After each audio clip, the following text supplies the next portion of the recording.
prominent political figures have filed their certificate of candidacy for the local polls. Now, here's the report. The local politics scene is shaping up to be exciting for the 2025 elections.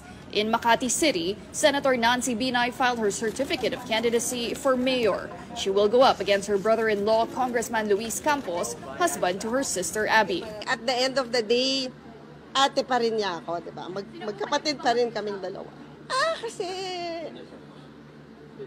pamilya pa rin kami, di ba? And mas mangingibabaw yung pagiging pamilya namin. Sa akin, hindi ko kalaban ng kapatid ko. Walang Abby Binay sa balota.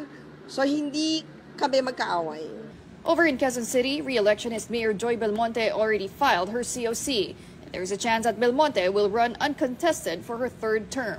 If I will run uncontested, I will be very, very happy. And this is to the grace and glory of God. The first term was a pandemic term. So ako naman ang maasa, wala ng pandemya sa third term. At lahat ng mga plano natin, smooth sailing na may sasakatuparan natin. Meanwhile, House Speaker Martin Romualdez filed his bid for re-election. He will again run as representative of the 1st District of Leyte under Lakas CMD. In Navotas, Congressman Toby Tiangco is running for another term in the city's Lone District. In Cavite, mother and son Jolo and Lani Mercado Revilla are running for a second term as Solons. Prominent political figures in Cebu and Davao have yet to file their COCs.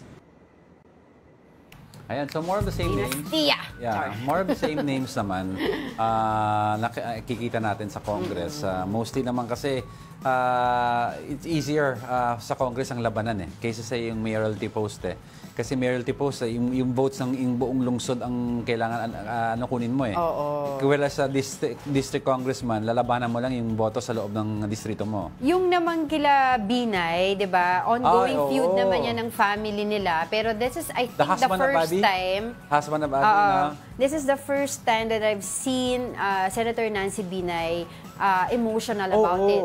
Kasi usually, di ba, parang takayan or yung away niya kay, yung sagutan nila ni Senator Cayetano. Remember? Pero hindi, I'm talking about within the family. No, I'm saying yung demeanor niya na we've always seen her as tough.